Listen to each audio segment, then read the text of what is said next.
Daniel Noboa es el presidente sudamericano con imagen positiva más alta de toda la región. Es la segunda ocasión en el año que lidera el ranking internacional.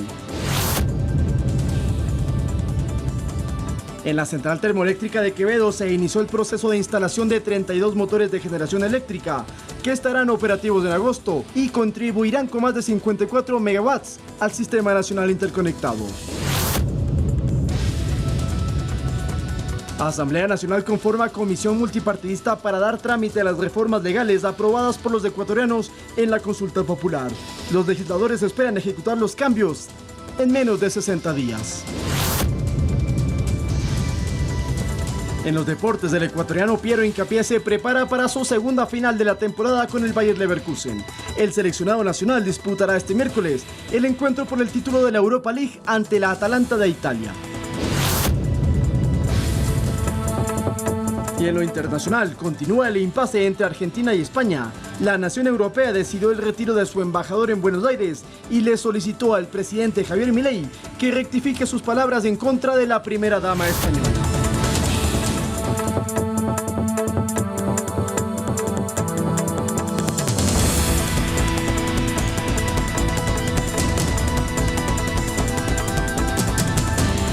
Martes 21 de mayo, amigos televidentes, gracias por acompañarnos en la emisión estelar de Noticias 7. Como siempre, los invitamos para que nos sigan en el telégrafo.com.es, en ecuadortv.es, en el dial de Pública FM y a través de nuestras redes sociales. Gracias por acompañarnos nuevamente. Fer, ¿cómo estás? Buenas noches. ¿Qué tal, Mechi? ¿Cómo estás? Un fuerte abrazo para ti y para todos. Gracias por acompañarnos en esta noche acá en el Noticiero Estelar.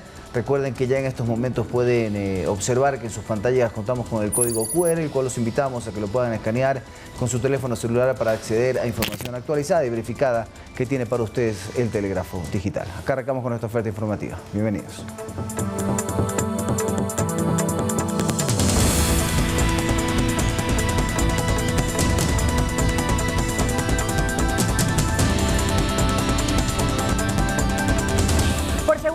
El presidente de la República, Daniel Noboa, ocupa el puesto número 1 con el presidente con mayor aceptación de la región. Esto acompañado de Luis Lacalle y Javier Milei como el grupo de presidentes sudamericanos con mejor reputación. Veamos.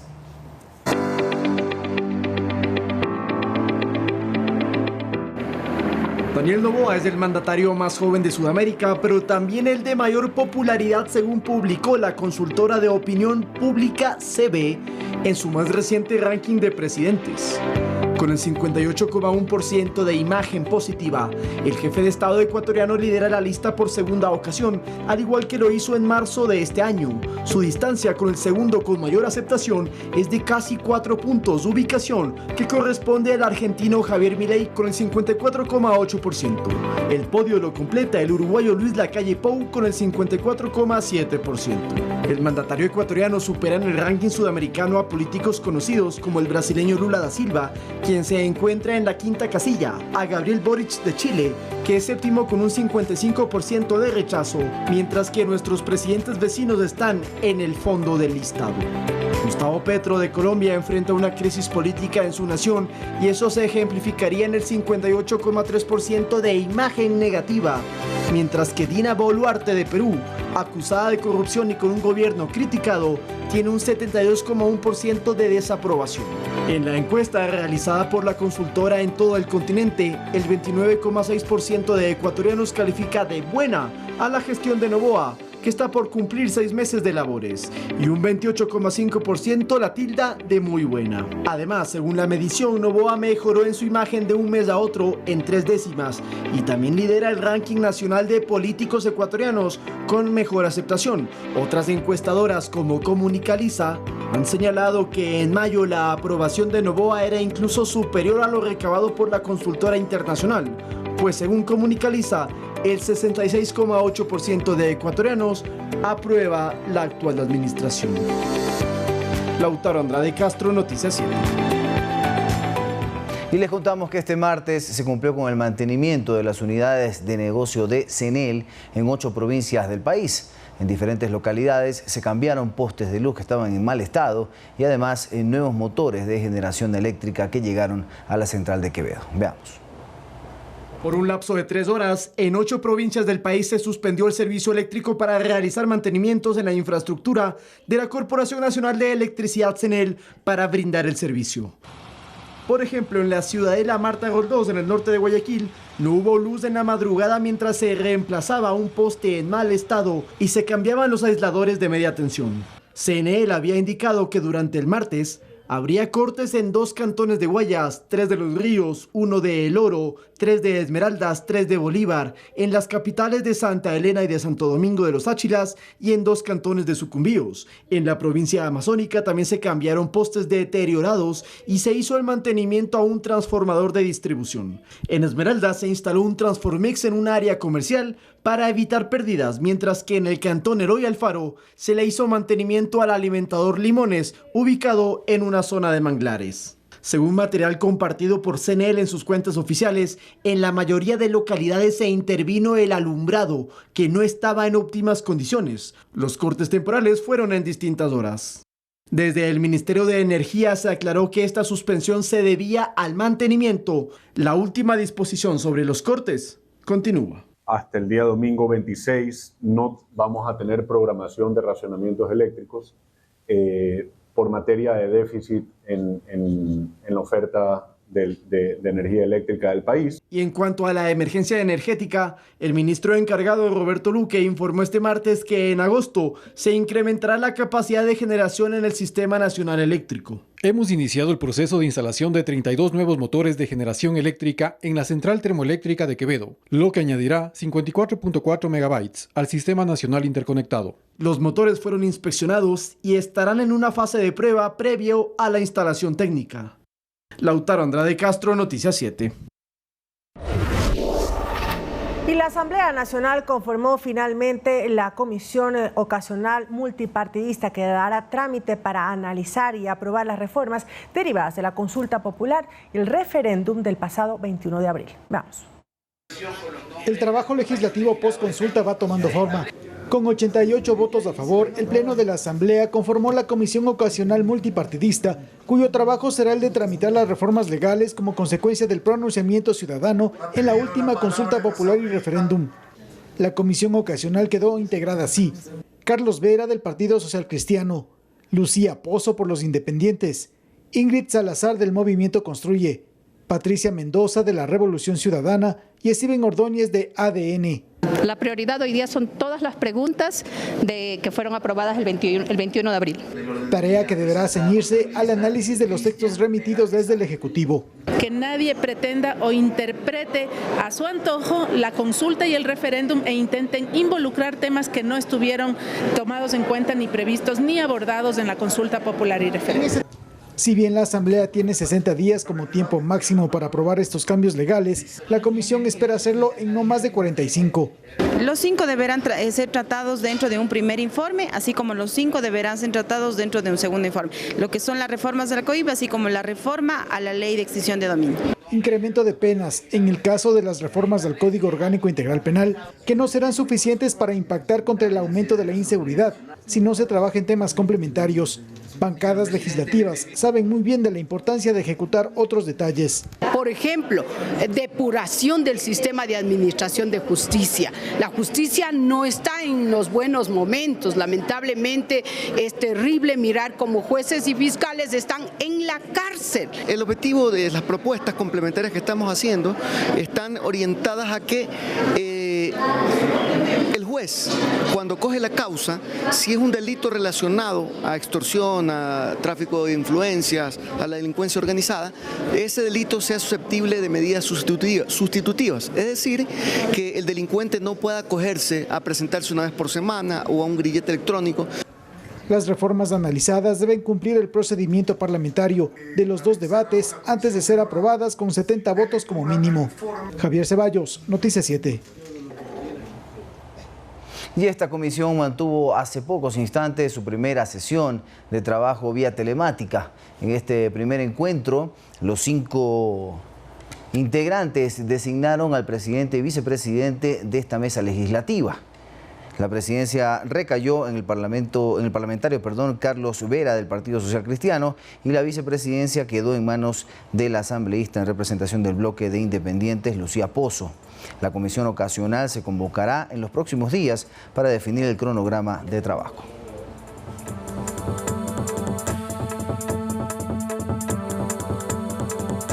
El expresidente de la Judicatura, Wilman Terán, se encuentra encarcelado por el caso Metástasis. De igual manera, se encuentra el ex vocal Javier Muñoz, quien permanece detenido al ser investigado en el caso denominado Independencia Judicial.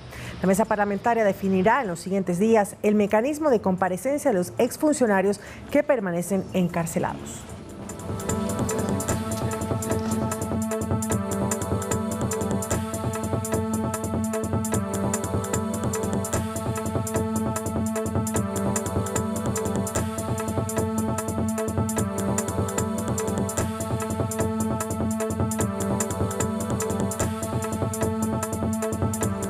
Y los retratos de los ex contralores, en este caso Carlos Pollitt y Pablo Celi, ambos sentenciados por delitos de corrupción, fueron ocultados mediante un evento simbólico efectuado en la Contraloría General del Estado.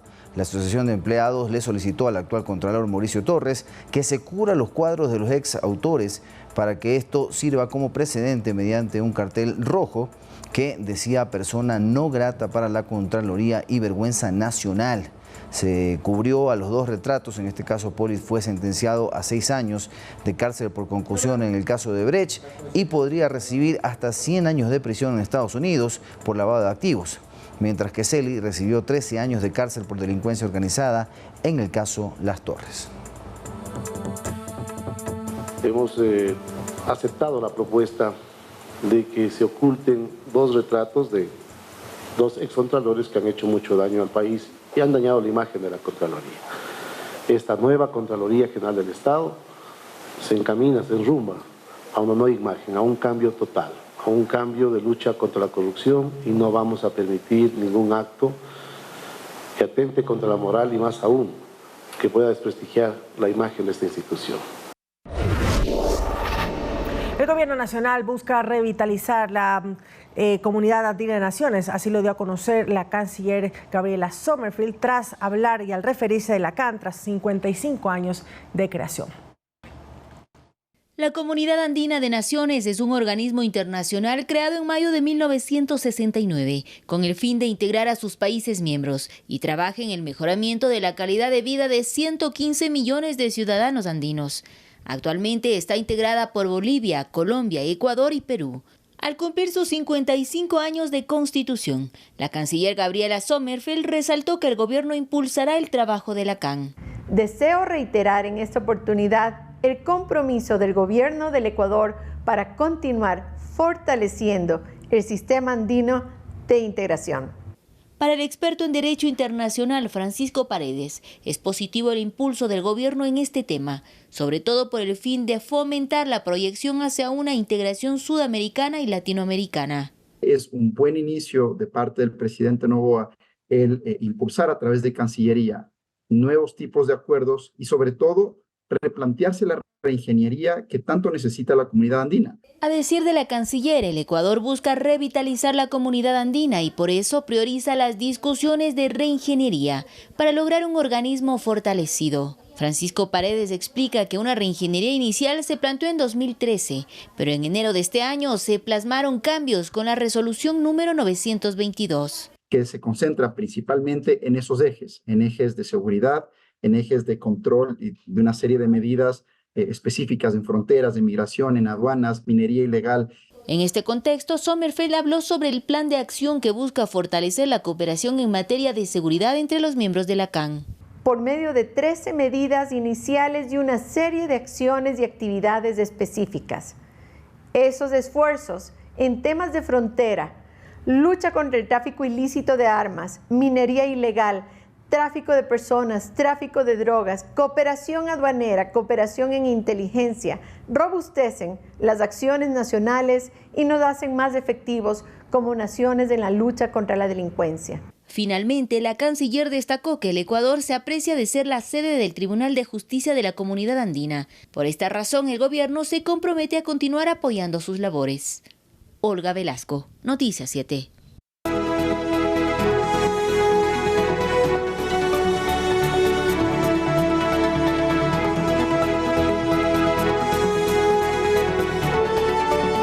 Seis meses, la base del desarrollo.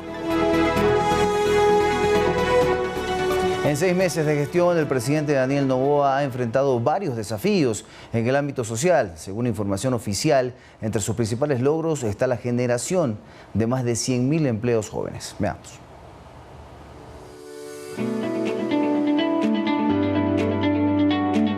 Más de 100.000 jóvenes han ingresado al mercado laboral en Ecuador desde diciembre pasado con la aprobación de la Ley Orgánica de Eficiencia Económica y Generación de Empleo promovida por el presidente Daniel Noboa, que otorga beneficios tributarios a las empresas que acojan esta iniciativa. Así lo informó el primer mandatario en una entrevista reciente con la Agencia Internacional de Noticias EFE. Hemos creado 105.000 empleos jóvenes entre 18 y 29 años. Según información del Ministerio del Trabajo, las plazas que se generaron a raíz de la entrada en vigor de la ley se concentran en los sectores de agricultura, servicios administrativos, comercio e industrias manufactureras, entre otros. El gobierno también creó la plataforma Encuentra Empleo para que los jóvenes accedan a cursos y capacitaciones gratuitas en áreas administrativas, tecnológicas y de servicios. A inicios de mayo, el jefe de Estado visitó la central térmica Enrique García en Guayaquil como parte del plan para repotenciar la generación de energía alternativa en el país y así ofrecer soluciones a largo plazo frente a la situación energética. Hemos venido acá con el señor presidente, como ustedes han podido constatar, para prender 96 megavatios que habían estado esperando ser mantenidos hace mucho tiempo, por muchos años, y en poco tiempo los hemos logrado instalar. La disposición ahora es que todo lo que se pueda recuperar se recupere. A la par, se adoptaron medidas inmediatas a través de la estimulación de nubes para generar precipitaciones en una extensión de 84.000 kilómetros en las cuencas de Paute y Mazar, dos de las principales hidroeléctricas del país, además de la compra de energía a Colombia. Estas gestiones, más las lluvias que mejoraron el nivel de los embalses, han permitido que desde el pasado 2 de mayo no se programen cortes de luz en el país. Asimismo, el 8 de mayo, el presidente Daniel Noboa decretó la compensación del 50% del valor de la planilla de luz del mes de abril para todo el país, medida que, según informó el Ministerio de Energía, se aplicará desde el 29 de mayo. El 21 de abril de 2024, un aluvión provocado por las intensas lluvias dejó 57 familias afectadas y al menos 100 personas evacuadas en Alausí, provincia de Chimborazo. El gobierno, a través de la Secretaría Nacional de Gestión de Riesgos, activó de inmediato 2 alojamientos temporales para albergar a los damnificados. A la par, se hizo un registro de los afectados para, a través del Ministerio de Inclusión Económica y Social, entregarles un bono de $280, además de alimentos no perecibles, vestimenta para niños y adultos, colchones y otros enseres. El 29 de abril, el primer mandatario inauguró el puente tipo Delta sobre el río Lelia en el kilómetro 82 de la vía Aloac-Santo Domingo, luego de que la estructura anterior colapsara el 1 de marzo debido a las fuertes lluvias. Por más que no es competencia del gobierno central, nosotros sí sentíamos la responsabilidad de hacer lo correcto y de darle la conectividad necesaria a la provincia de Santo Domingo. Santo Domingo ha sido abandonada por años. Por el puente de 2 carriles y 56 metros de largo circulan actualmente unos 12.000 vehículos diarios. Para fomentar entornos seguros y favorables al desarrollo, el 18 de abril se inauguró la primera etapa del espacio integral familiar La Ferroviaria en el sur de Quito, que ofrece talleres de peluquería, panadería y moda, además de espacios deportivos y culturales, un auditorio y una sala de capacitación. Cuando existen centros como este, cuando existen servicios, cuando existen apoyo para emprendimientos, cuando existe también una igualdad de oportunidades para mujeres. Ahí es cuando se puede ver que estamos yendo por el camino correcto. Este espacio está destinado a grupos de atención prioritaria en situación de pobreza, pobreza extrema y vulnerabilidad para mejorar su calidad de vida. Si no brindamos oportunidades a los más necesitados, jamás podremos vencer el hambre, el analfabetismo y la inseguridad. La ejecución de los programas sociales del gobierno continúa a la par que gestiona el apoyo de organismos internacionales para su financiamiento. Miriam Zambrano, Noticias 7. Informe a la Nación. El presidente Daniel Noboa dará a conocer los logros en seguridad, economía, inversión social y otros ejes de su plan de gobierno ejecutado en 6 meses de gestión. ¡Viva el Ecuador! Este viernes 24 de mayo estaremos en vivo desde las 9:30 de la mañana con todos los sucesos y el análisis del discurso presidencial. Informe a la Nación en Alianza Informativa por TC, Gamavisión y Ecuador TV. Regresamos con más información. El Ministerio de Salud evalúa la posibilidad de declarar emergencia sanitaria por el aumento de casos de dengue en el país, aunque asegura que el número de afectados se mantiene dentro de lo previsto para la región. Veamos.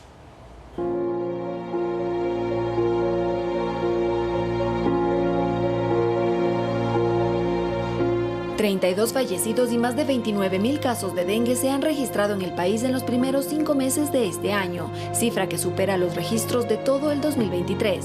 Es preocupante la situación, pero está dentro de lo que se podría esperar a nivel de la región.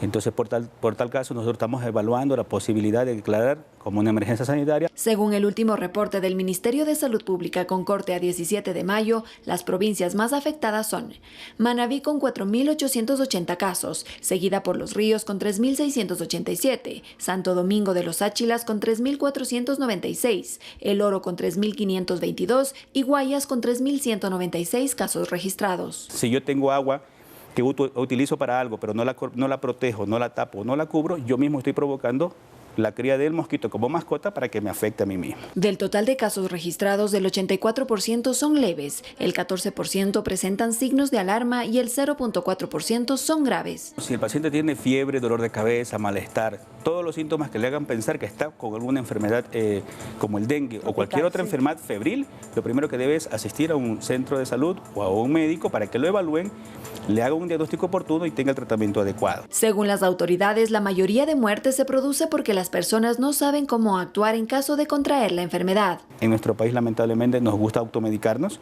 comprar las medicinas si tenemos fiebre, ir a la farmacia y comprarlo y no asistir inmediatamente al médico para la evaluación. Recuerde que una persona que tuvo dengue puede volver a sufrir esta enfermedad y que hay 4 tipos diferentes de este virus que ya están en el país. Miriam Zambrano, Noticias 7. Y presten mucha atención porque la población vulnerable del Ecuador podrá inocularse nuevamente con una dosis contra el COVID-19. Esto lo informó el Ministerio de Salud Pública. A partir de la última semana de mayo se realizarán las jornadas de vacunación como parte de un plan de inmunización anual. El Ministerio invirtió $8 millones para la adquisición de 500,000 dosis. La primera mitad ya está en el país y el resto se prevé que arribe en el segundo semestre del año. A la vacuna podrán acceder niños, personas con enfermedades catastróficas, adultos mayores, así como personal de salud, bomberos, policías y Fuerzas Armadas.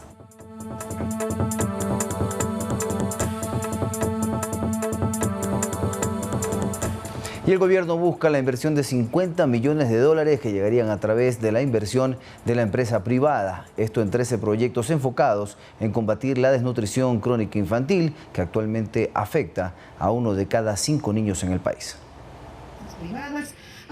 Agua potable disponible y apta para el consumo humano, acceso a controles médicos para madres gestantes e infantes, además de una alimentación completa y equilibrada, son los pilares para prevenir la desnutrición crónica infantil, una condición que en Ecuador afecta a 1 de cada 5 niños menores de 5 años, según datos de la Secretaría de Ecuador Crece Sin Desnutrición. Reducir del 20.1 al 18.7 hasta el 2025 es una cifra técnica que la manejamos con organismos internacionales, pero que de todas maneras, si no trabajamos juntos, no vamos a poder reducir. Para alcanzar esta meta, la cartera de Estado hizo un programa enfocado en receptar inversión a cambio de reducciones de los impuestos. Por eso quiero anunciarles que los contribuyentes que aporten a programas sociales de prevención y reducción de la desnutrición crónica infantil tendrán un incentivo tributario del 150% adicional sobre el monto de los patrocinios. Esto significa que las empresas pueden deducir una cantidad mayor de su base imponible en el impuesto a la renta para apoyar proyectos de agua segura, educación, consejería, participación familiar, entre otros. Son 13 los proyectos avalados por el SRI, como el de Fundación Raíz. lo cual consiste en el desarrollo de un biofiltro para el acceso a agua limpia. Estos filtros funcionan justamente para atrapar los patógenos que son los causantes del E. coli, de la diarrea, de la disentería. También hay proyectos que se concentran en la prevención, con información y educación a las madres. Con esta información, el siguiente niño va a tener mejores condiciones. El Estado busca una inversión total de $50 millones. Por su parte, el presidente de la República, Daniel Noboa, destacó la importancia de invertir en la primera infancia, impactando gravemente en su desarrollo físico, social y emocional y reduciendo sus oportunidades hacia un futuro prometedor. Manuela Bedón, Noticias 7. ¿Sabía que de acuerdo a la Organización Panamericana de Salud, 1 de cada 10 ecuatorianos entre 50 y 59 años sufre de diabetes? Es por esto, en esta preocupación, que el Ministerio de Salud Pública ha traído un nuevo cargamento de insulina. Veamos. El Ministerio de Salud Pública ha recibido más de 240.000 unidades de insulina, asegurando un abastecimiento del 100% en todos sus establecimientos de salud.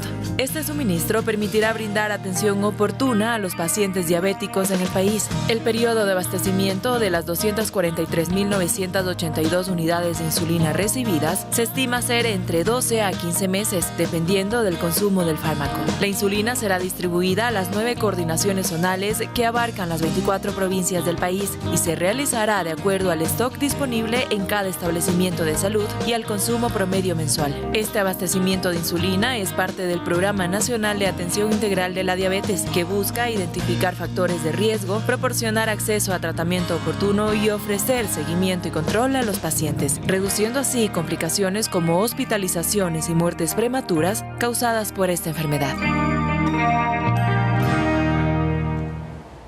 Y es importante conocer que para estimular la economía, el próximo feriado por la batalla del Pichincha, mediante decreto ejecutivo, se reduce el IVA del 15 al 8%, esto para el sector turístico. Esta reducción se aplica desde el viernes 24 hasta el domingo 26 de mayo en todos los establecimientos que ofrezcan servicios turísticos como restaurantes, hoteles y agencias de viaje, entre otros. Le sirve a algunas zonas del país. Le sirve tal vez a la costa y le sirve a algunas regiones donde hay una mayor afluencia de visitantes. El presidente Daniel Noboa emitió el decreto ejecutivo 259. Esta disposición reduce el impuesto al valor agregado IVA al 8% para el sector turístico. La medida estará vigente durante el feriado de la batalla de Pichincha. Debemos considerar que el decreto 259 establece que aquellos servicios turísticos contemplados en el artículo 5 de la Ley de Turismo son los beneficiarios de una tarifa reducida del 8%, entre los cuales se encuentra el alojamiento turístico, el agenciamiento turístico, transporte, alimentos y bebidas que estén dentro de un local de turismo. El feriado del 24 de mayo es de descanso obligatorio y no recuperable. Serán 3 días en los cuales el sector turístico tendrá el beneficio del IVA reducido del 15 al 8%. Es una medida que beneficia a todos para promocionar el turismo local que tanta falta nos hace en nuestro país. Sin embargo, sí creo que existe una falta de promoción en toda la cadena de valor. Y cuando digo toda la cadena de valor me refiero desde establecimientos turísticos, gobierno, clientes, etcétera, etcétera, con el fin de que se entienda de que existe un beneficio hacia el usuario o hacia el turista como tal. El beneficio de esta reducción del IVA aplica en aquellos establecimientos que consten en el Registro Nacional de Turismo.